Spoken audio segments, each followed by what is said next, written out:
que la inmensa mayoría de nosotros hemos dejado nuestra mente a la deriva, ¿no? Se nos ha olvidado que podemos ser escultores del propio cerebro, ¿no? Entonces, algo que yo creo que tenemos que comprender es que aquella persona a la que nosotros prestamos atención, nuestro cerebro se sincroniza con el de esa persona, se sincronizan los corazones. Yeah, siente el groove en cada rincón, píldoras de educación al micrófono. Innovar en el aula, romper la monotonía. David Santos trae inspiración y energía. Reflexiona, experimenta, rompe la vía, aprende activo, mente en revolución. Comparte experiencias en colaboración. Píldoras de educación en cada lección. Neurociencia y mucha inclusión, herramientas prácticas para la transformación, empoderando al maestro con pasión. Píldoras de educación. Píldoras de educación. Hola, bienvenido, bienvenida a un nuevo episodio de Píldoras de Educación.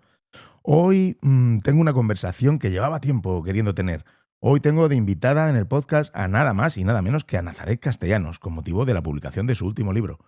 Nazaret Castellanos es doctora en neurociencia, directora del laboratorio de Nirakara Contemplative Studies y acaba de publicar El puente donde habitan las mariposas, un libro que cuando lo lees como maestro, como director, como padre que soy, pues te propone estar de otra manera. Y bueno, pues eso es un regalo.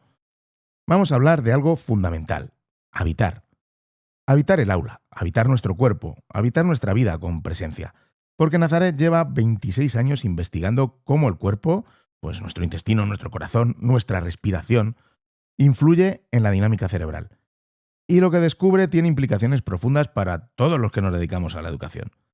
Antes de empezar, debo pedirte disculpas, pues durante la conversación, en la parte del audio de Nazaret se escucha como una especie de crujido y no sé por qué. Y bueno, pues como perfeccionista que soy del audio, me fastidia especialmente tener a alguien de este nivel y que el audio no esté impecable. Aún así, el contenido de esta charla es tan valioso que por supuesto que lo puedes escuchar y se entiende perfectamente. No te vas a arrepentir. Hablamos de biosofía, de cómo nuestros cerebros se sincronizan cuando prestamos atención, de la transmisión transgeneracional del trauma, de la respiración como herramienta y de esa responsabilidad que tenemos los docentes como faros biológicos para nuestros alumnos. Ramón y Cajal decía que todo ser humano puede ser, si se lo propone, escultor de su propio cerebro. Nazaret nos ayuda a entender qué tiene que pasar en nuestro cuerpo para que ese propósito realmente se cumpla.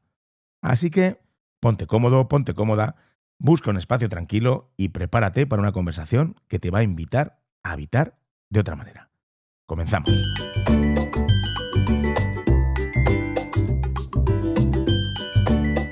Píldoras de educación con David Santos, porque otra educación es posible. Nazaret Castellanos, ¿qué tal? Bienvenida a Píldoras de Educación. Es un auténtico placer y un lujo contar contigo aquí en mi podcast.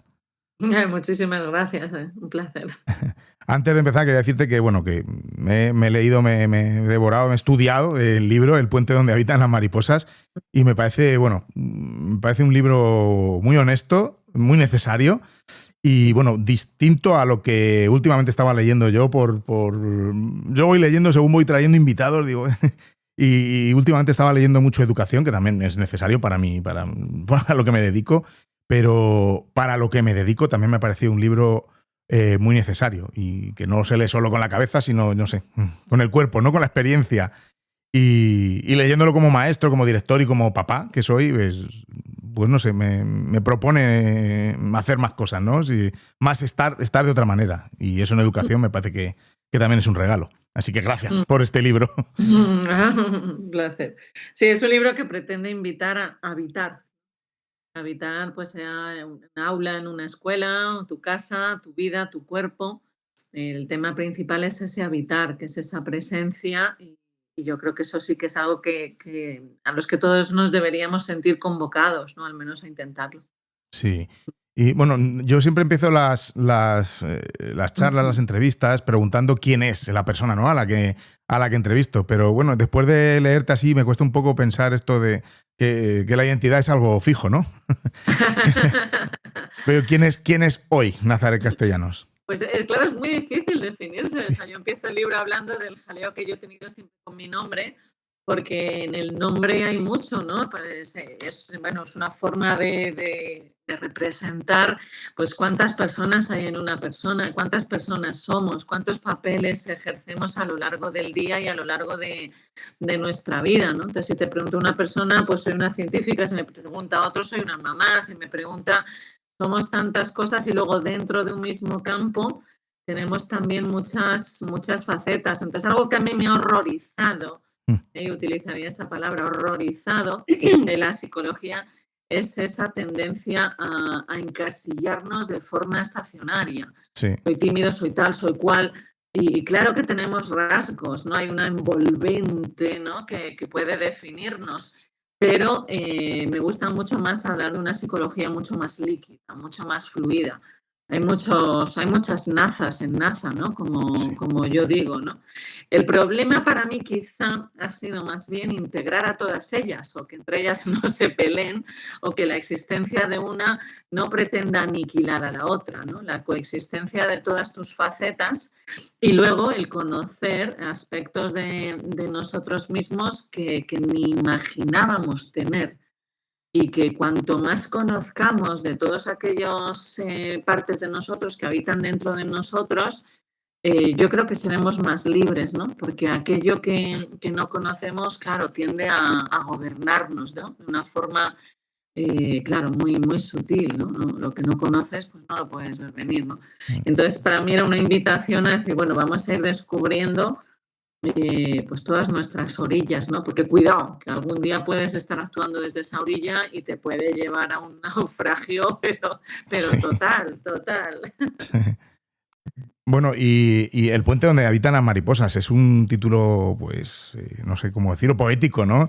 Yo al principio digo, bueno, ¿y de qué va este libro? Bueno, sí que es verdad que el subtítulo, Biosofía de la respiración, ya te da pista, no sé si es más claro, ¿eh? No sé ya, sí, Biosofía, hay que leérselo para saber lo que es todo esto, ¿no? ¿Y cómo te vino este título? Bueno, yo buscaba, a mí me gusta mucho la poesía, yo buscaba algo que fuera sutil, que fuera misterioso, que fuera elegante, ¿no? Pretendía huir de un título muy académico, ¿no? Neurociencia de la respiración y la construcción cerebral, ¿no? Entonces quería, pues hablamos mucho de puentes, que son las conexiones que hay entre las neuronas, hablamos mucho del habitar, ¿no? Del estar presente, como decíamos, y sobre todo hablamos de las mariposas. Las mariposas son para Ramón y Cajal las neuronas. Se le llamaba a las neuronas las misteriosas mariposas del alma, ¿no? Entonces, realmente pues es un libro que habla sobre una frase muy famosa de Ramón y Cajal, que es: todos podemos ser escultores de nuestro propio cerebro si nos lo proponemos. Y entonces esa construcción del cerebro se basa sobre todo en los puentes, en el habitar y sin duda alguna en las neuronas, en la mariposa. Así que de ahí nace, junto pues bueno, a la elegancia de Siruela, Sí. el puente donde habitan las mariposas. Y bueno, como has dicho, empiezas con Santiago Ramón y Cajal, terminas con Ramón y Cajal prácticamente también, ¿verdad? Entre medias me paso por Heidegger. Y por medias nos pasamos con Heidegger. Y bueno, con esa frase que me parece brutal, ¿no? La que acaba de decir, ¿no? Todos podemos ser escultores de nuestro propio cerebro si nos lo proponemos. ¿Y qué tiene que pasar en el cuerpo y en el cerebro para que ese propósito, ¿no? El querer, ¿no? Nos lo proponemos, eche raíces y que no se quede ahí en una idea bonita. Exacto. Sí. Yo creo eso sí era uno de los objetivos principales, convocarnos a ser escultores del propio cerebro, porque mira, en los últimos años nosotros, en el laboratorio, nosotros investigamos la relación que hay entre el organismo y el cerebro, es decir, la influencia del intestino, del corazón y de la respiración sobre la dinámica cerebral. Entonces vemos cómo a través del cuerpo y del estilo de vida podemos cambiar o podemos interferir o influye en lo que sucede en el cerebro y luego, por tanto, pues en nuestra conducta, en nuestra condición, en nuestras emociones. Y entonces, últimamente, pues hemos metido un poco ahí las narices, nunca mejor dicho, sí. en la salud mental. Estudiamos la influencia de la respiración sobre la salud mental. Y un dato que a mí me pareció impresionante era que pues aproximadamente el 80% de la población mundial va a vivir situaciones potencialmente traumáticas, pero ni el 1% va a recurrir a una ayuda profesional que procure que esa situación no deje una huella que impacte en el resto de su vida. Es decir, que la inmensa mayoría de nosotros hemos dejado nuestra mente a la deriva, ¿no? Se nos ha olvidado que podemos ser escultores del propio cerebro, ¿no? Y ahí estamos cometiendo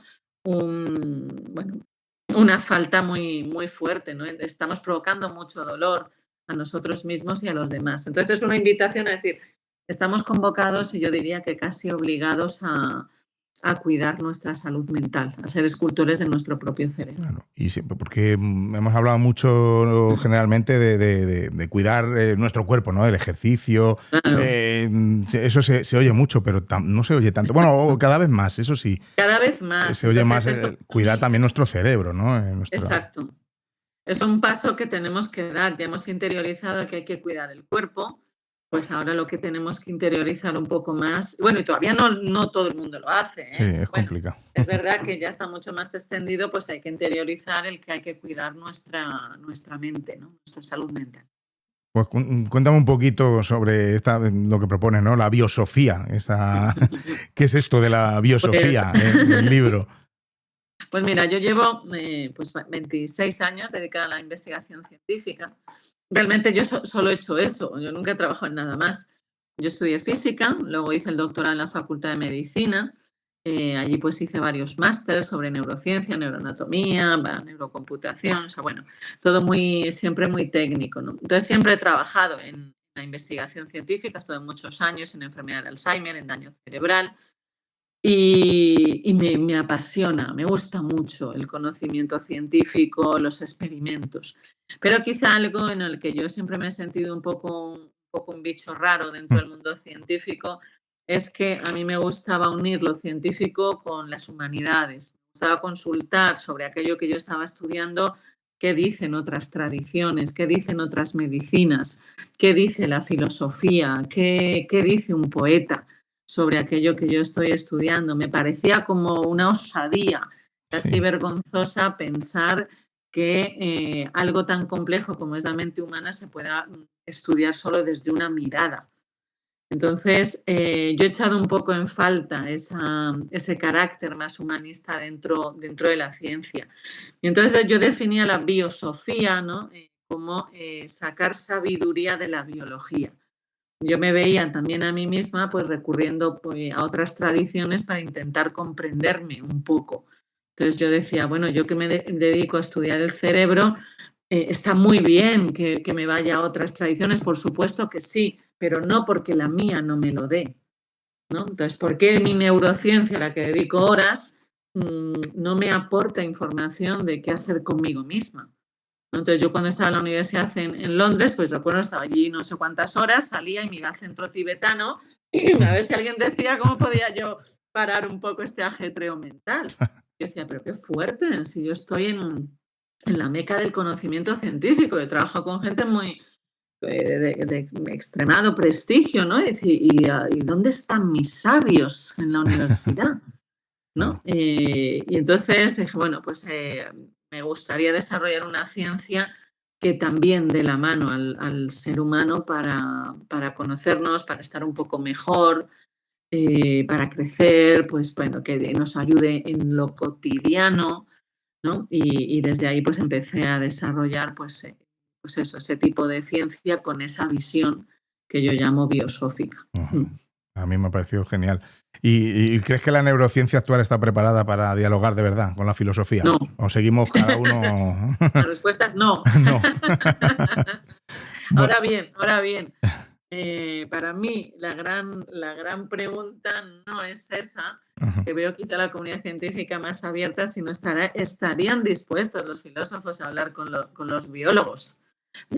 No siempre. O sea, por ejemplo, dentro del mundo más científico, más técnico, hay cierto conocimiento de lo que pueda decir la filosofía.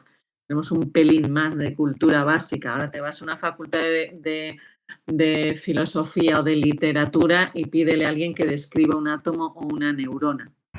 Entonces, ¿por qué soy una profunda analfabeta si digo que no sé qué ha escrito Cervantes? pero no lo soy, y lo digo con orgullo, si digo que no tengo ni idea de lo que es una neurona. Esto te lo dicen así grandes intelectuales, ¿no? Claro. Entonces, esto es lo que debería avergonzarnos también. Entonces, nos tenemos que acercar a ambos. Sí. Ambos. Sí, Pero claro, sí. también es verdad que la ciencia se proyecta con mucha soberbia, como avasallando todos los campos, y entonces, bueno, pues entiendo que también eche para atrás, ¿no? Pero dentro de la comunidad científica, pues a algunos nos encantaría ponernos a escuchar y a ser escuchados. Bueno, de hecho, a ti te he escuchado en un podcast de filosofía de Pepe García, ¿no? De Estoico. Sí. Así que ahí estás dando tú dos pasitos también, por lo menos, para acercarnos, yo sí, ¿no? pero Para Pepe acercar- es muy abierto. Sí, sí, sí. Abierto. Sí. Bueno, entrando un poquito en el ámbito educativo, hablas en el libro de cómo las tormentas, ¿no? De la vida nos marcan. De hecho, creo que hablas también de que tú escribiste el libro en una época en la que atravesabas una tormenta, ¿no? Sí. Pero también la importancia de los faros, ¿no? O esas referencias inspiradoras. Entonces, desde la neurociencia, ¿cómo puede un docente, en este sentido, convertirse en ese faro biológico, ¿no? Porque al final que ayude a un alumno a pasar de ser un canto rodado, ¿no? Como también dices en el libro, a ser un escultor de su cerebro. No, un profesor no se convierte en faro. Un profesor, por el hecho de ser profesor, es faro. Es faro. Entonces, yo creo que, por ejemplo, para mí hay ciertas profesiones, ¿no? Como los docentes, ¿no? Donde yo me incluyo, aunque sea de edades más avanzadas, pero los docentes y los sanitarios, que cuando uno se compromete o adquiere esa responsabilidad de desarrollar esa profesión, debería asumir un compromiso personal de estar bien o de intentar cuidarse lo más posible. ¿Por qué? Pues porque el profesor nunca va a desaparecer como persona. Quiero decir que por mucho que expliques matemáticas, literatura, historia o lo que sea, el alumno está aprendiendo de ti. O sea, eso solo lo conseguiremos cuando sea un bicho, una inteligencia artificial que te cuente cómo se suma o tal. Entonces, algo que yo creo que tenemos que comprender es que aquella persona a la que nosotros prestamos atención, nuestro cerebro se sincroniza con el de esa persona, se sincronizan los corazones. ¿Y qué supone esta transferencia de información biológica? Que estamos aprendiendo no solo de aquello que nos está contando, estamos aprendiendo de esa persona. Entonces, la relación con el terapeuta o la relación con el maestro, por eso hablo de los sanitarios y los maestros, se convierte en un centro que es casi como un imán para personas que están pasando por un problema. Entonces, normalmente un alumno, cuando llega a clase, se sincroniza con el cerebro del profesor. Como digo, está aprendiendo lo que le está contando el profesor y está aprendiendo de cómo está y cómo es el profesor. Si un alumno está pasando por una situación difícil, y esto se ha mostrado en un artículo científico, la sincronización se hace más fuerte. Se ancla al profesor. ¿Esto qué significa? Que se convierte, busca regularse a través de esa persona de referencia. Entonces, lo que muestran los estudios, entre otros Buonanno, es que cuando encontramos a una persona de referencia, que sea, sí, pues en el entorno familiar, en casa, pues las referencias a lo mejor se están tambaleando un poquito, pues la referencia se suele convertir el profesor, si es que nos ha llegado ese profesor, a veces es un famoso, un deportista, un cantante, ¿vale? Pero normalmente los profesores ahí pueden hacer una función importantísima. Si una persona ante una situación traumática encuentra a otra persona de referencia, las probabilidades de resiliencia y de superación son mucho mayores. Entonces, cuando uno sale ahí a la clase y se pone a hablar, te estás exponiendo a mucho más que a explicarles pues, cómo funciona el cerebro, cuál es la historia o tal. Eres alguien importante en la sociedad. Tienes impacto, ¿no? Y yo creo que comprender esto, ¿qué significaría? Pues al añadirle más responsabilidad al profesor, pues un poquito sí, pues sí. Pero también es verdad, ¿no? Que pues eso invita a los sistemas, a la administración, a cuidar mucho más al docente, a que los centros de docencia no estén formados solo por profesores, que haya también otros especialistas, ¿no? Otras personas formadas que nos ayuden a conocernos un poco más, a regularnos, a conocer el cuerpo, a conocer la psicología. Yo creo que ahí la educación, en mi opinión, debería ampliarse, ¿no? No le puedes encima al profesor decir, pues no solo tienes que estudiar y enseñarles historia, sino que además les tienes que enseñar a respirar, a gestionar el estrés. Bueno, pobre gente. Pero sí que para mí cuidar mucho más al docente, porque son personas, esto Finlandia, para ser profesor, madre mía, lo que tienes que pasar. Y están muy, muy respetados socialmente. Sí. Pues, ¿por qué? Porque tienen un impacto impresionante. Sí.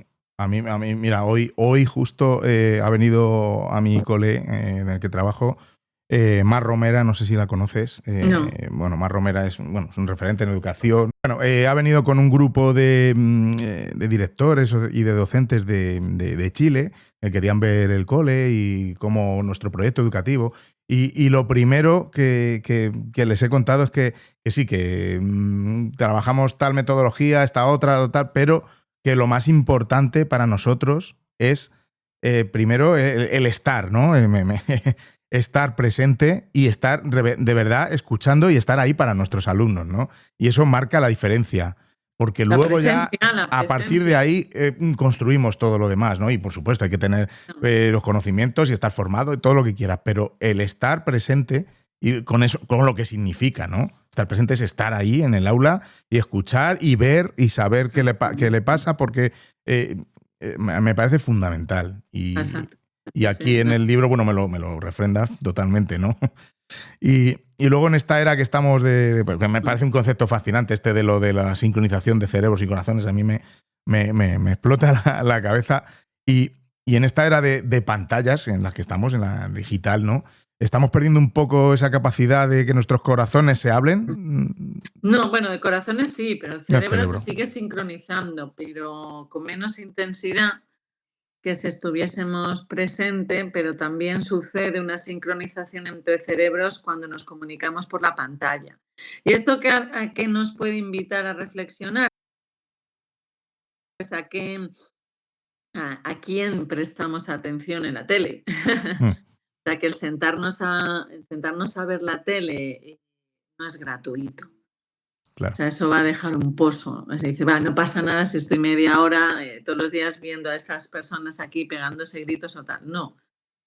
Te lo estás incorporando. ¿Vale? Lo estás metiendo, ¿no? Entonces, bueno, una vez vale, pero cuidado con esos hábitos, ¿no? Nada es gratuito, ¿no? Lo que digo en el libro, todo esculpe el cerebro constantemente. Claro. Pero si no vamos poniendo un poco atención a lo que me meto, lo que no, pues nos convertimos en esos cantos rodados que hemos dejado nuestra mente a la deriva y a la suerte de lo que nos vayamos encontrando vaya sucediendo. Claro. Y hablar de la televisión, pero no ejercemos la decisión, sí. Claro, de televisión y todo. Habla de televisión, pero claro, el problema de los móviles y las redes sociales y el scroll infinito es una pasada, la verdad. Absolutamente. Que te lo dice alguien que es consciente, pero que a veces me veo cayendo en eso. No, claro. Es impresionante. Sí. Yo creo que estamos ahora todos como un niño con un juguete nuevo. Sí. Bueno, espero que se vaya regulando y lo incorporemos de una forma sana, pero sí estamos en un punto que es importante, ¿no? Sí, y ahora que hablamos de pantallas y de digital, que bueno, no tenía pensado preguntarte sobre esto, pero ¿qué piensas como neurocientífica y del avance de la inteligencia artificial? ¿Nos va a atrofiar el cerebro, como dicen algunos? No. ¿Nos va a ayudar? El mío lo está mejorando. Nosotros lo utilizamos mucho en el laboratorio, aprendo mucho, me ayuda mucho, agilizo mucho. Y si lo sabes utilizar de una forma, pues eso, saludable y enriquecedora, yo creo que nos da unas alas impresionantes. Entonces es como, pues igual que se dice de la mente, ¿no? La mente como sierva es muy buena, como ama, no tanto. Ajá. Entonces tener a la inteligencia artificial como sierva, yo siempre digo así, un poco despectivo y casi en broma, es el mejor becario que he tenido en la vida, hace lo que le pido ya, no puede ser más efectivo.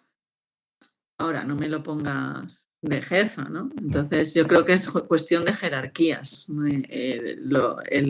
la cara positiva o negativa de la inteligencia artificial. Claro, yo es que me comí. Pero bueno, una cosa es aplicarlo a la parte, a la ciencia y tal, y otra es el día a día y lo clausurado de su uso, claro. Claro. Yo estoy en otro lado. Claro, yo por ejemplo, bueno, yo he probado a preparar podcast con la inteligencia artificial y no me vale. Porque no te vale. Porque no soy yo. O sea, quiero decir, el guión. Un guión o cuando. Porque hay episodios que los saco yo solo y otros con invitados. Y yo lo leo y digo, pero es que no, esto no soy yo, entonces ahí no me vale. ¿no? Hay cosas que quieres seguir haciendo tú y hay cosas que no le pido que haga porque si esto me gusta a mí. Claro, no, evidentemente. Claro. O sea, pero es eso, que sea yo la que decide cuando entras o no. Ahora, cuando ya lo supeditas todo. Claro. Pero bueno, yo soy muy partidaria. Sí, no, a mí me está ayudando mucho y a veces es como con alguna corriente que dice que, bueno, cuidado con la inteligencia artificial. Y digo, pues a mí ahora mismo me ha hecho un resumen de la normativa esta que me tengo que aprender. Yeah. Me ha sacado los puntos clave que me ha ahorrado, pues no sé cuántas horas. Digo, y yo feliz. Y yo súper feliz. Así que bueno.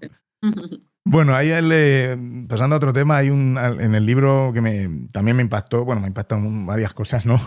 Y es sobre la transmisión transgeneracional del trauma, que explicas que le damos esas maletas de nuestros ancestros y que portamos en el cuerpo el eco de experiencias, ¿no? Que no vivimos. Así que si cargamos... El eco de mis muertos. Exacto, eso es. Así que si cargamos con esa herencia, ¿podemos reescribirla? ¿Qué nos dice la epigenética? No, reescribir no, pero intentar modificar el legado sí. Claro. Lo que tenemos es verdad que pues heredamos, pues hemos heredado tanto el trauma como la resiliencia, ¿no? Está la herencia transgeneracional epigenética del trauma y de la resiliencia. Hemos heredado todo, ¿no? Miedo y valentía, y eso es verdad que me da una predisposición, o sea, no me determina, ¿no? Pero también lo que sí que podemos hacer sobre ello es, dado pues lo que tenemos, ¿qué hago con lo que he heredado? ¿No? Ese es nuestro papel y yo me veo como, cuando estamos vivos, como una especie de transmutador de lo que me ha llegado a lo que yo quiero dejar. Entonces a mí me gustó mucho estudiar la herencia transgeneracional del trauma, de la resiliencia, no tanto para ver lo que yo he recibido, que me parece como un poco difícil ir hacia atrás, simplemente considerar que hay muchas más cosas en mí que las que yo he adquirido, tener ese conocimiento, sino lo que a mí me invitó es a pensar, cuidado, porque yo voy a dejar herencia. Exacto. Entonces, para mí fue una llamada a la responsabilidad.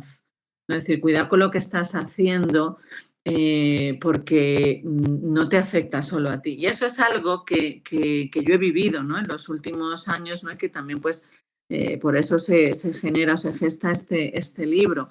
Cuidarte es una responsabilidad contigo y con los demás. Una persona que decide no cuidarse, que es un narcisista, que no quiere ser cuidado, porque eso no te afecta solo a ti. Cuidado, o sea, la salud mental es responsabilidad de todos y mi salud mental impacta en los demás y la de los demás impacta en mí. Entonces, ¿hasta qué punto pues le puedes decir al otro hasta aquí? ¿Vale? Porque tengo el derecho, ¿no? O sea, estás impactando. Entonces, esto es cuando yo creo que lo tenemos que ir asumiendo más entre los seres humanos, a exigirnos unos a otros, oye, cuídate. ¿Vale? Sí, no te lo digo para ti, cuídate, que estés bien, no, que te cuides, que porque verdad. yo aquí necesito que te cuides, ¿no? Sí. Que es lo que hablábamos antes de los docentes. Sí. No, que necesito que te cuides, pero no te lo digo por ti solo. Entonces somos una red absolutamente conectada entre todos, ¿no? Entonces que entendamos el impacto que tenemos sobre los demás, pues eso, para mí es una herencia, es una responsabilidad. Entonces luego pensar... No, yo cuando leía estos artículos me imaginaba, digo, si yo algún día tengo nietos, me imaginaba yo. Digo, y claro, tú los ves, ¿no? Yo la veo a mi madre con sus nietos, se cae la baba, digo, si yo algún día tengo nietos, digo, por Dios, ¿qué no haré yo por ellos? Entonces digo, no, tienes que cambiar la pregunta. Muchos años antes te tienes que preguntar, ¿qué haré yo para los que vienen luego, ¿no? ¿Qué no habré hecho? O sea, tienes que empezar a hacerlo ya, ¿no? Para que le dejes el mejor legado que puedas dejar. Es que la expresión dejar huella es prácticamente literal. Es literal. Es literal. Es literal, ¿no? Dejamos huella. De verdad. El ancestro. Dejamos huella, es una huella genética, es una huella biológica. Es verdad que es un campo científico muy, muy reciente, pero bueno, ya tiene base sólida y suficiente, que es la epigenética.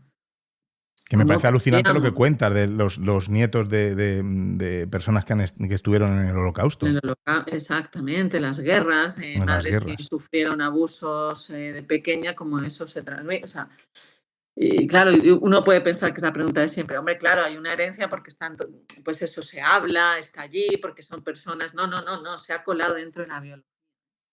Pero luego también, por ejemplo, hay algo que a mí me gustó mucho. Estos se han hecho muchos estudios con animales y algunos pocos en seres humanos. Como ante una situación de adversidad se observan dos comportamientos, aquellos que se hunden y aquellos que salen más reforzados, que salen mejor que entraron en esa tormenta. Entonces se intenta estudiar qué hace que una persona, o bueno, en este caso animales y personas, ¿no?, tomen un camino o tomen otro. ¿Qué hace que, pues lo que decíamos, lo digo en el libro, esa frase de Murakami, ¿no? Cuando acabe la tormenta te darás cuenta de lo que has aprendido. No, yo no creo que el sufrimiento o las tormentas te hagan aprender. Te hacen aprender si tú tienes esa disposición y estás dispuesto humildemente a aprender de la tormenta. Y aprender de la tormenta no es solo echarle la culpa al otro, que a lo mejor evidentemente la tiene, sino qué parte de mí ha llegado a esa tormenta, aprender de mí, aunque sea conocer vulnerabilidades, lo que sea, ¿no? O sea, el sufrimiento en sí no es un maestro. Eres tú el que tiene que considerarse alumno para que el sufrimiento sea maestro, ¿no? Y como sufrimiento vamos a pasar todos, según dicen las estadísticas, pues me ha parecido que estaba bien comprender qué significan esas tormentas y cómo levantarse de ellas, ¿no? Y cómo salir reforzado, cómo aprender, ¿no?, para que no pues pasemos de una tormenta a otra repitiéndose sin más. Sí, y citando aquí un poco filosofía estoica, ¿no? Él decía, creo que Marco Aurelio, ¿no? El obstáculo es el camino, al final, para... Claro, lo que a mí también me planteaba es, bueno, esto decía Benedetti, ¿no?, en un poema, si las bofetadas enseñan, las caricias también. También aprendemos de las situaciones Claro. alegres, de las situaciones placenteras. Pensamos que solo son maestras las tormentas, ¿no? Pero un día de primavera lo es igual. Lo que pasa es que, mira, en el cerebro hay una cosa que a mí siempre me ha fascinado. Las cosas negativas se expresan en el cerebro como con mucha actividad, ¿no? Fa, fa, fa, fa, fa. Mientras que las cosas positivas suelen expresarse con un silencio neuronal, que es más difícil de medir. Entonces, lo positivo suele pasar más desapercibido, es más tímido, es más sutil, es más discreto. Y entonces tendemos a pensar que no ha dejado impronta, ¿no? Pero lo ha dejado, ¿no? O al menos yo pensaba, ¿de qué forma me puede hacer comprender a mi cerebro que aprende más con lo positivo para ver si así se va para allá? Claro, pero bueno, pero es Parece curioso que el que, destino nos pone ahí. que hablando el otro día también con compañeros y me hacían algunas preguntas y en una dinámica que hicimos en una formación y nos decían que recordábamos de nuestros maestros, en este caso, ¿no?, como somos docentes, de nuestros maestros cuando éramos niños. Y yo lo que recuerdo son sensaciones, pero como dices tú, Exacto. yo recuerdo la sensación, recuerdo a dos profesores en concreto, a dos maestros que tuve en la EGB entonces, que era uno por lo bien que me hacía sentir cuando yo estaba en su clase y el otro por todo lo contrario, por la amenaza y por tener miedo en su clase. Esas son, o sea, de las dos, esas dos emociones he sacado yo, me acuerdo, y otros pues ni me acuerdo ahora mismo. Hay una gran frase, ¿no?, que me parece muy, muy acertada, que dice, olvidarán lo que les has enseñado, pero no cómo les hiciste sentir. Exacto.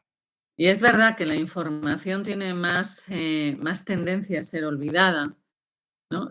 Pero la emoción se perpetúa mucho más. También recuerdo profesores, ¿no?, en la carrera, mi profesor de química, Paco Tablas, que me acuerdo muy poco de lo que me contaba.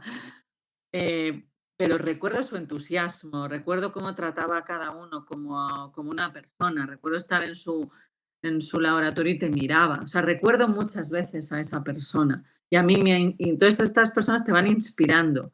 Ya no me acuerdo mucho de los enlaces químicos y tal, ok, vale, pero quizás se nos olvida que la escuela está en todos lados, ¿no? Que todo nos va formando. Exacto. estamos muy obsesionados con la formación intelectual, ¿no? Pero todo aquello nos va formando, nos va inspirando, ¿no? Yo tenía otro profesor también en la carrera que después de clase nos quedábamos, yo hice física en la Universidad Autónoma en Madrid, entonces después de clase nos quedábamos a ver los vídeos de Carl Sagan, de Cosmos. Sí. Carl Sagan es para mí Dios, es el gran divulgador de todos los tiempos, ¿no? Y yo creo que en mí ahí nació la fascinación por contar aquello que estudias. O sea, yo no sé, era como este hombre está estudiando, era físico, ¿no? Estudiaba, sabe mucho tal y nos lo está contando de esa manera. Entonces a mí me enamoraba y me hacía acercarme más a la física, ¿no? Porque te muestra esa parte, ¿no? Entonces me gusta mucho, ¿no? Cuando algo despierta en ti entusiasmo, ¿no? Entusiasmo significa llevar a Dios dentro, ¿no? Entonces, cuando algo te genera entusiasmo, pues me parece una de las cosas más enriquecedoras del mundo, ¿no? Te recuerdo pues ese profesor que decía, ¿quién se queda? ¿Quién se queda? Que vamos a ver el vídeo número 5 de Carl Sagan. Por favor, por favor. Entonces nos quedábamos allí y 3, pero bueno, yo lo recuerdo, es una de las cosas que más recuerdo de la carrera, luego ya pues la gran parte de la información se me ha olvidado. Claro, lógico. Mira, yo soy un ejemplo de eso, yo sacaba muy buenas notas. Bueno. Una empollona y no me acuerdo ni de la misa a la mitad. Pues yo era al contrario, lo que me interesaba sacaba buena nota, lo que no, bueno, pues lo iba bandeando, como fuera, pero sí. Y antes de pasar a que me interesa mucho que me hables un poquito de lo que dices en el libro, ¿no? De la respiración, una pregunta que tengo aquí en la cabeza, ¿cómo llegaste a Heidegger, ¿no? Que de hecho hablar de un tratado que es urbanista. Entonces, sí. Que es como, vamos a ver, estamos aquí con la filosofía, con la neurociencia y aquí siempre está metido Heidegger con su tratado urbanista. ¿Cómo, pues mira, ¿cómo fue esa mezcla? En mi mesa ahora mismo, que estoy en la mesa desde la que yo trabajo, hay papers, hay artículos científicos y para decirte tengo aquí a Maimónides y tengo a Averroes. Maimónides era un rabino, un judío del siglo XII que escribió varios tratados de filosofía, la guía de los perplejos, pero también era médico, ¿no? Y entre otras cosas, pues tengo aquí, mira, tengo varios y uno de ellos es el libro sobre el asma, donde tú fíjate qué cosas más maravillosas nos cuenta sobre cómo tiene que ser nuestra dieta, las reglas de los alimentos, los tipos de alimentos que cuidan el alma, la composición de los platos. Estamos hablando del siglo XII, pero era un gran filósofo, ¿no? Averroes. Entonces, a mí me gusta siempre combinar, entonces esa relación con la filosofía la he tenido siempre. Pero un día me invitan a una conferencia en el Colegio de Arquitectos Técnicos de Madrid y yo digo, ¿qué hago yo ahí? Pero bueno, allá que voy. Y entonces el director, creo que menciona un tratado urbanístico de Heidegger, que es uno de los grandes pensadores, pero también uno de los seres más difíciles de leer. Y mira que yo estoy acostumbrada a leer auténticos bodrios soporíferos, pero leer a Heidegger ya era nivel pro. Y entonces mencionó ese tratado y empezó a hablar. Bueno, entonces ese tratado tiene una cosa muy bonita. En el año 1951, Alemania estaba destrozada porque acababa de salir de la guerra en la que montaron, ¿no? Y entonces crean un congreso donde reúnen pues, a los grandes intelectuales y las mentes más brillantes de Alemania en aquel momento, gobernantes, inversores, ingenieros, y el tema de ese congreso era estamos destrozados, ¿cómo nos reconstruimos? A mí aquello me pareció maravilloso. Y entonces invitan a Heidegger, una de las mentes más extraordinarias, uno de los grandes pensadores, ¿no? Y entonces Heidegger sube allí y dice, a ver, primero vamos a pensar qué significa construir. Es decir, ¿cómo hemos llegado hasta aquí? ¿Vale? Estamos destrozados, pero ¿por qué estamos destrozados? Vamos a pensar cómo nos hemos ido construyendo. ¿Cómo hemos ido construyendo esta situación? Y luego vamos a hablar de cómo la vamos a reconstruir. Y dice algo muy bonito, ¿eh? No podemos construir desde cero, hay que reconstruir desde lo que se ha sido. No podemos tirar a Alemania, venga, vamos a tirar todo y vamos a hacer una Alemania desde cero. No, vamos a conservar nuestros cascos históricos y dice, aprovechando esta oportunidad para generar ciudades mejores de las que había. Ahora bien, ok, construir. Ahora, ¿qué queremos construir? Queremos construir un lugar que sea habitable. ¿Y qué significa habitar? Un lugar donde el ser humano pueda desarrollarse. ¿Vale? ¿Y cómo lo hacemos? Vamos a trabajar con el pensamiento. Entonces, este texto urbanístico de Heidegger se llama Construir, Habitar, Pensar. El otro día, en mi libro, el Puente donde habitan las mariposas, se basa en ese libro, pero yo lo paso todo a la neurociencia. Entonces, otro día me contaban en la editorial que la editorial que edita los libros de Heidegger, pues bueno, te puedes imaginar que vende 3 o 4 libros al año, como mucho, ¿no? Sí. Y que llegó un día el hombre todo sorprendido y dice, oye, ¿no sabes? Es que me ha pasado una cosa rarísima. Resulta que el construir, habitar y pensar se ha agotado, ¿no? Entonces, yo no lo recomiendo leer, ¿vale? Porque eso es muy Heidegger, es arduo, yo intento destilar, sacar de ahí lo que puede ser aplicable al ser humano de hoy en día, ¿vale? Pero bueno, si alguien lo puede leer, yo lo he releído, me acompañó durante meses. Vamos, le has dado una segunda vida a los libros. Sí. Bueno, a Heidegger no le gustaría nada mi libro, porque a él no le gustaba la ciencia, ¿no? Y mucho menos pues que coja yo su libro y lo pase a la biología, vamos. Se enfadaría muchísimo, sería muy mala leche. Y bueno, pero ahí está. Y me parece genial lo que haces en la parte de la respiración con las cartas. Me parece vamos, me estoy imaginando y digo, bueno, a mí me ha encantado, ¿no?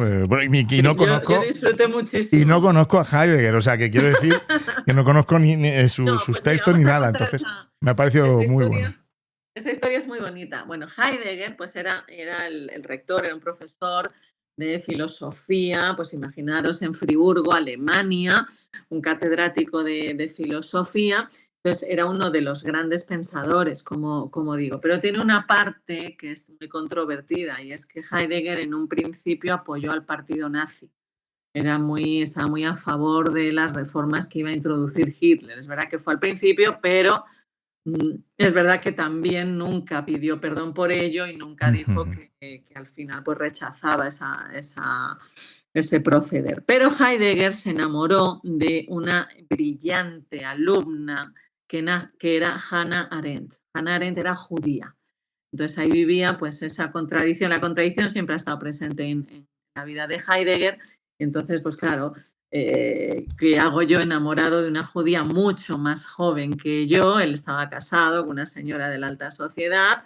Y entonces, pues, esto. Entonces ellos se estuvieron, es que ella tiene que irse a Estados Unidos, evidentemente expulsada, y mantienen una correspondencia durante décadas, porque la admiración que tenían era profunda. Entonces yo cojo esas cartas que Heidegger le escribía a Hannah Arendt y Hannah Arendt a Heidegger, y entonces yo tomo su tono de hablar y me invento cartas, me invento las cartas como si fuesen uno y otro. Entonces Heidegger le explica a Hannah técnicas de respiración, Hannah le contesta, esto no sé hacerlo, tal. Bueno, yo me lo pasé muy bien. Está muy bien. Que Heidegger, pues eso, me hubiera incendiado el libro. Y ya, bueno, no te lo he dicho antes fuera de micro, leyendo tu libro me he apuntado 8.000 cosas que podría preguntarte, porque claro... Pues más de las que digo. Vamos, muchísimas preguntas, pero bueno, sé que tenemos el tiempo el tiempo limitado, entonces bueno, sí, pero sí me interesa, antes de pasar ya al cuestionario que hago aquí en Píldoras de Educación a los invitados, sí que me hables un poquito de la respiración, ¿no? Porque cómo este simple entre comillas, ¿no? Acto de respirar, pues nos ayuda a todo, ¿no? A conectar con quienes somos en el presente. No sé, cuéntame. Pues mira, la respiración. El impacto que tiene la respiración sobre nuestra mente está en todas las culturas, ¿no? Es verdad que quizá pues, los que más lo han desarrollado ha sido la filosofía del yoga, donde tienen técnicas que son los pranayamas, que son técnicas de respiración que persiguen diferentes objetivos. Pero la base es que ese trabajo que haces sobre la respiración influye en cómo te encuentras, influye en tu experiencia, influye en tu capacidad de atención y memoria. Esto, pues para la neurociencia, para la biología en general, hasta hace muy poco, pues era una barbaridad. El respirar es un proceso que limpia la sangre y ya está, fabuloso, evidentemente una importancia vital, pero no tiene nada que ver con cómo estoy yo. Pero desde hace pues aproximadamente unos 10 años las cosas están cambiando en la neurociencia y se reconoce el impacto que tienen los órganos sobre el cerebro. Entonces, cuando respiramos, en el año 2017 la Universidad de Stanford publica un estudio que es el que pone un poco el primer ladrillo. Está hecho en animales, pero luego se comprueba en seres humanos, donde se muestra que en el cerebro hay una estructura que guarda la información de cómo estamos respirando. Entonces, esa información sube hacia arriba en el cerebro. Es decir, cómo respiremos influye en nuestra capacidad de atención, de memoria y gestión de las emociones.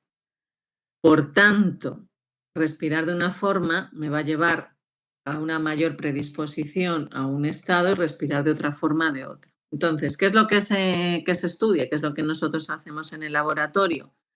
Estudiamos la respiración natural, es decir, aquella respiración que tu cuerpo se ha aprendido y que es la que instaura cuando tú estás sin moverte, quieto y sin hablar. Eso se llama la eupnea, tu respiración natural. ¿Cuál es la respiración que tu cuerpo se ha aprendido? Entonces yo me siento y observo cuántas respiraciones hago por minuto, si inspiro más por la nariz que por la boca, si tomo más aire por una fosa por otra. Es decir, algo que a mí me sorprende, ¿no? Y me sorprendió en mí misma y luego pues lo que dicen los datos en general, ¿no? Es el profundo analfabetismo que tenemos sobre nuestro cuerpo. La inmensa mayoría no sabría responder a ninguna de esas preguntas porque nunca se ha parado a observar su respiración. Entonces, ¿cómo respiras cuando estás nervioso? No lo sé. ¿Cómo respiras cuando tienes miedo? No lo sé. Y entonces esto, que ya te digo que yo misma, ¿no? Pero dices, caray, qué fuerte, ¿no? Sabemos de todo, hablamos antes de educación, ¿no? Yo te he dicho, soy un ejemplo de aprender cosas que luego ni me acuerdo. Pues yo puedo resolver una ecuación de tal o cual o saber en qué año se escribe tal libro. Y dice, ¿y cómo es tu respiración natural? Ah, pues mire, no, eso no me lo sé. Eso no entraba en el examen. Eso no entraba. Porque eso no entraba en el examen. No entraba. Entonces tiene que empezar a entrar. Entonces, ¿qué pasa? Pues que cuando yo observo mi respiración, me permite conocer cómo estoy. Y luego, a partir de ahí, me permite trabajar en ella para intentar apaciguar ciertos estados. Por ejemplo, si tengo ansiedad, ¿qué puedo hacer para bajar un poco esos niveles de ansiedad?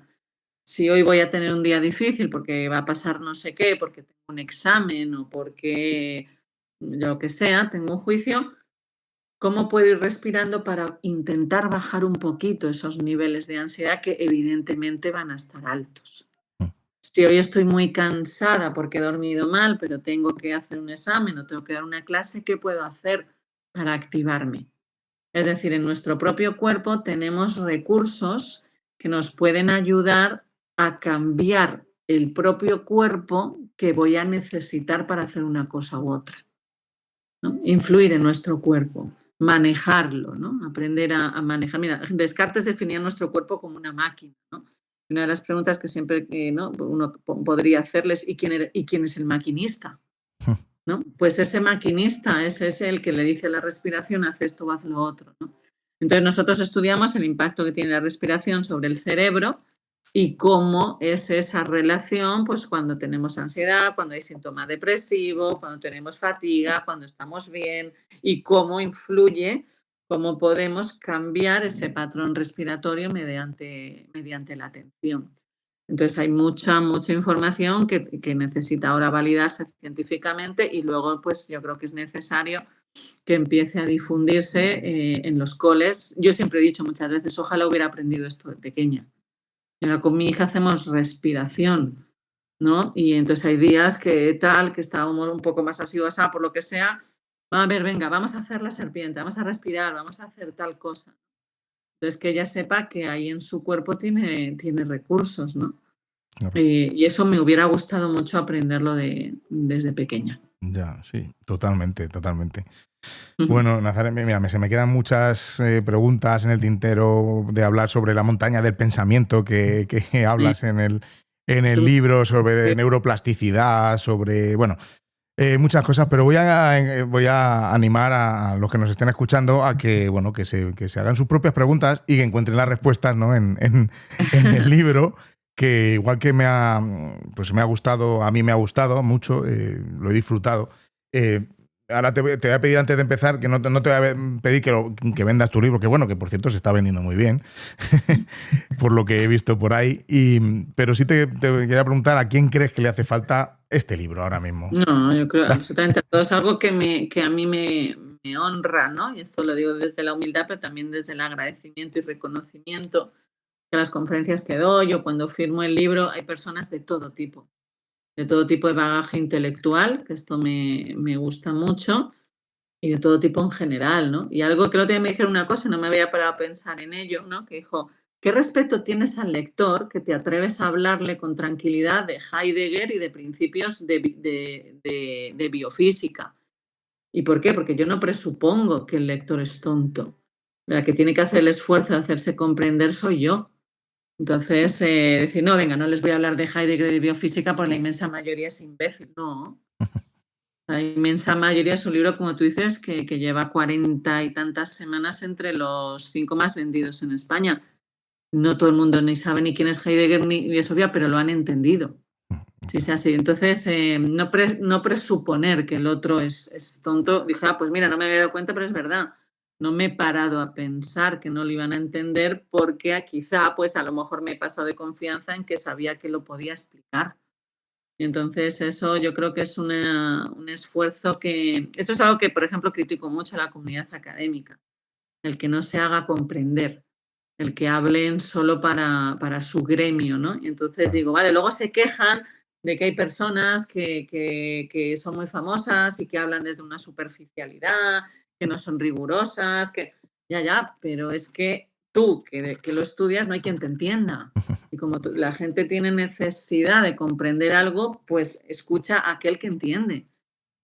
Entonces, que esos personajes que no siempre hablan desde posiciones que a mí, por ejemplo, yo respetaría, ya, pero también les concedo el agradecimiento de subirse ahí, intentar aportar lo que ellos consideran para ayudar, ¿no? Y entonces, ¿por qué no le critiques que es superficial si tú, que podrías hacerlo, no hay, ni tu padre te entiende?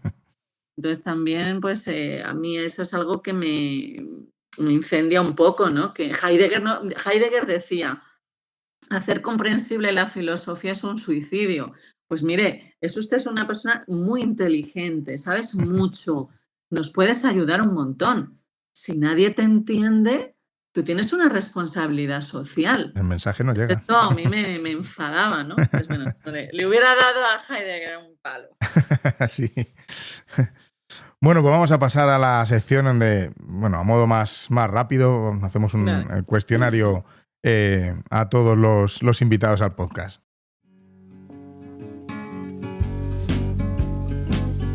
Vamos con la primera pregunta. ¿Qué aprendizaje compartirías con los oyentes en cuanto a algo que te haya ocurrido recientemente? Siempre estamos aprendiendo, ¿no? La necesidad de cuidarnos a nosotros mismos para cuidar a los demás. Muy bien. Absolutamente. Total. ¿Qué libro regalarías a un docente inquieto? A mí me gusta, me parece casi de obligada lectura, El cerebro del niño explicado a los padres, de Álvaro Bilbao. De Álvaro Bilbao. Muy bueno, sí. Grande. Hay una frase, es un poco esta frase de Tony Robbins que digo yo siempre aquí, que la veo como es una adaptación, yo creo que era de Marco Aurelio, pero bueno, él decía, la calidad de tu vida es un reflejo de las preguntas que te haces. ¿Qué preguntas debería hacerse? Pues, digo docentes porque estamos en este espacio, ¿no? ¿Qué preguntas debería hacerse cualquier docente para mejorar la calidad de la educación? Yo creo que más que la pregunta, yo creo que la calidad de la vida depende de la honestidad con la que nos respondamos. No evadir o no mentalizar o no excusarnos en la pregunta, ¿no? Pues cualquier pregunta pensada desde la humildad y, como decía Cajal, desde la intención de dar la mejor versión de uno mismo, te va a hacer crecer, yo creo. Una frase o cita, mantra que te inspire. Pues mira, últimamente estoy con Maimónides, pero que refleja algo que representa mi trabajo en los últimos 15 años, ¿no? Que él decía, ¿cómo osáis que cuide mi alma si no cuido mi cuerpo? Muy buena. Vamos con otro palo distinto. ¿Qué canción no puede faltar en tu lista de reproducción? Pues escuchamos mucho Let It Be de los Beatles, ¿no? Me gusta mucho escuchar la voz de Paul McCartney, me parece que transmite una ternura. Muy buena. ¿Y un lugar para perderse y desconectar? Por las calles de Madrid. El barrio de las letras de Madrid. Qué bien, qué bien. Y bueno, pues vamos a abrir esta cápsula del tiempo que hacemos aquí en Píldoras de Educación.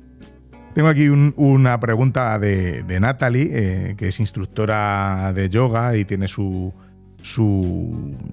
formaciones para profesores, para gente, para adultos, ¿no? Y para niños sobre yoga infantil y mindfulness.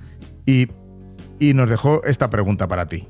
La pregunta es, ¿qué te hace sentir orgulloso que has podido aportar al mundo educativo?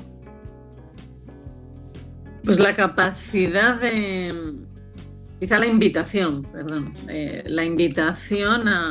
a estar presente en el aula.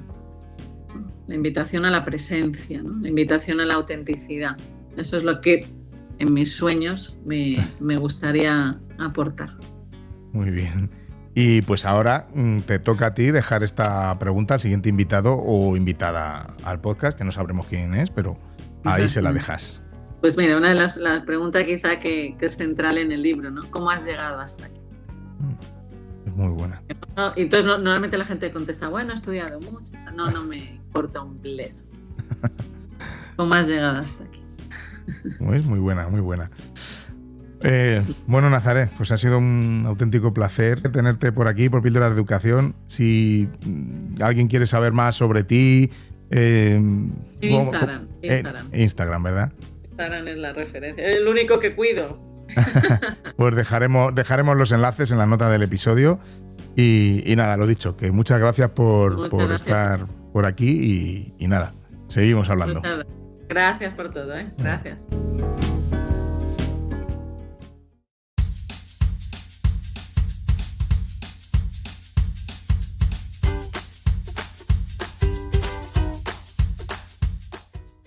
Pues hasta aquí esta conversación de hoy con Nazaret Castellanos. Espero que te haya gustado.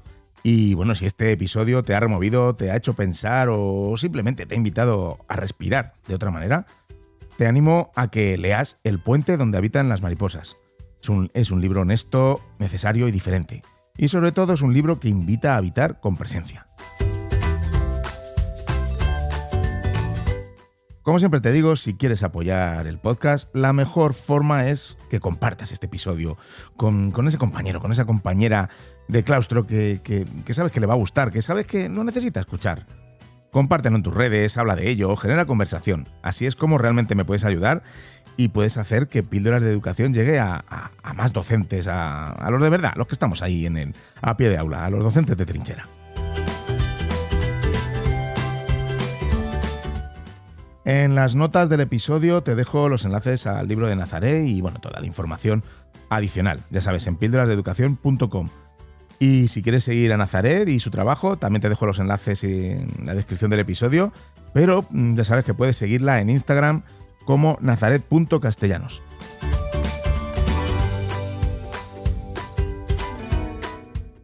Nazaret dejó una pregunta al próximo invitado, que es ¿cómo has llegado hasta aquí? Que me parece muy profunda. ¿Y tú? ¿Cómo has llegado hasta aquí? ¿Qué te ha traído a este episodio en particular? Me encantaría leerte. Podéis escribirme, ya sabes, a través de Instagram, donde me puedes encontrar como David Santos_A, en Telegram, que también me puedes encontrar como David Santos, o al correo, donde quieras. Yo te leo, te escucho y te contesto. Nos escuchamos muy pronto con un nuevo episodio. Mientras tanto, cuídate mucho, porque como dice el mantra de Maimónides que compartió Nazaret, ¿cómo osáis que cuide mi alma si no cuido mi cuerpo? Un abrazo muy grande y hasta la próxima. Y recuerda, con tus píldoras podemos hacer que la educación goce de la mejor salud.